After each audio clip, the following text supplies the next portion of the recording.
We are merely born into it and must live in a society with preconceived stereotypes and ideals that define our social position.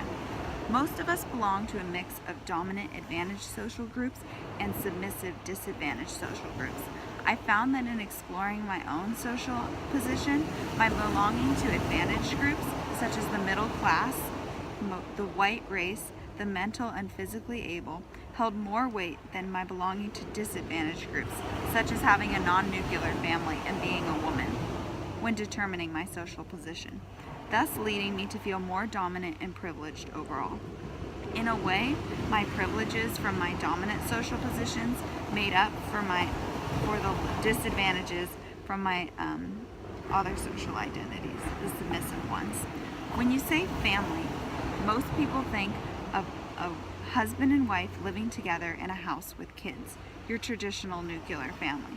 But that was not my family. When I was 5, my parents got divorced. My mom moved into an apartment, and I began splitting my time between 2 households. The simple fact that we were not a nuclear family put us in the minority and submissive category. Despite being in the submissive category, I never really felt less fortunate than others. Sure, it can be difficult to constantly change back and forth between houses, but I felt like my parents were no longer a good match, and I still got to have 2 loving and supportive households. I believe the main reason for this feeling of gratitude and fortune is because of my association with the closely related dominant group, the middle class. Both of my parents have college educations and stable, well-paying jobs in the medical field. This allowed each of them to support a household on their own while retaining our middle-class stature. Without their good-paying professional jobs, the expenses of individually supporting households could have led us into poverty and stressful, disadvantaged situations. A situation with court battles around money, poor living conditions, smaller apartments, and limited food and clothing. I like to think of their educations and careers as a band-aid that healed the wound of divorce. Like a band-aid, their careers protected us and left the wound to heal, leaving healthy, normal skin or societal privilege and dominance. Our association with the middle class left us far more privileged than poorer members of non-nuclear families. Although I feel like my middle class stature gives me more support and benefits than that of poorer women, I still definitely feel the pain of my belonging to the targeted group of women. Society is constantly telling women that they need to be skinnier to be valued. We are bombarded with this message on a daily basis and in every way, shape, and form. In the writing The Cycle of Socialization, written by Bobby Harrow, Harrow explains how stereotypical messages are embedded into our culture and constantly brainwashing us to think a certain way. Harrow explains the media, television, the internet, advertising, newspaper, and radio, our language patterns, the lyrics to songs, and the very assumption on which society is built all contribute to the reinforcement of the biased messages and stereotypes we receive.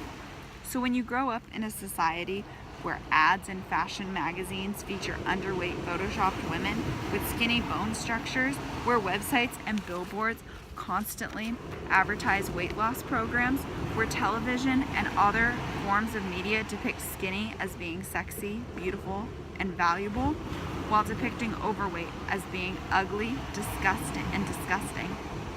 Women are gonna feel the need and the desire to be skinny. Throughout most of my life, I have felt this strong desire and need to be skinny. The social pressure and shame I have felt can be represented well by this pair of jeans that I own. This pair of jeans are too small for me, yet I have held on to them, waiting for the day that I would be skinny enough to fit into them.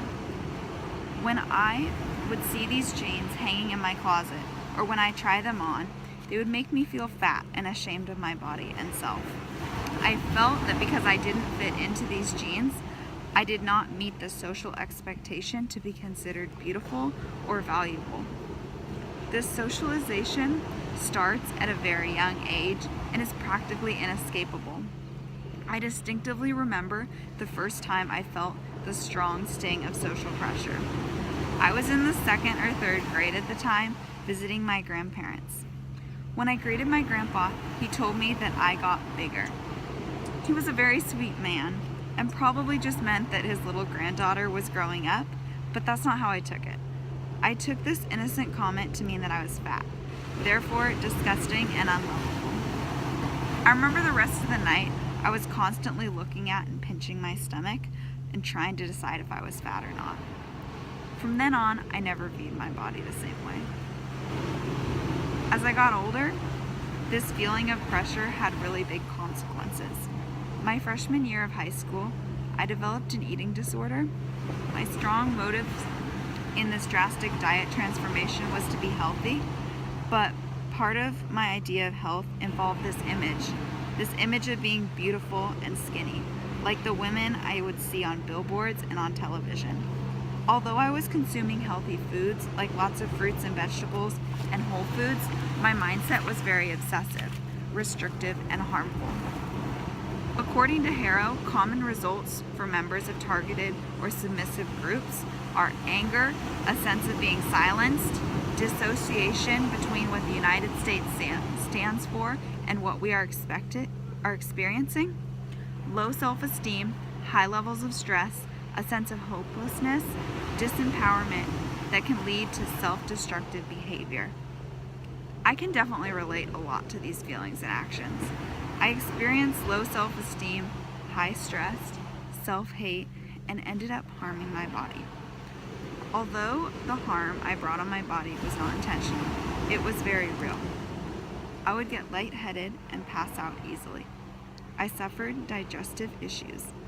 I thought about food about 70% of the time. My BMI dropped into the underweight category, and I didn't have my period for 2.5 years.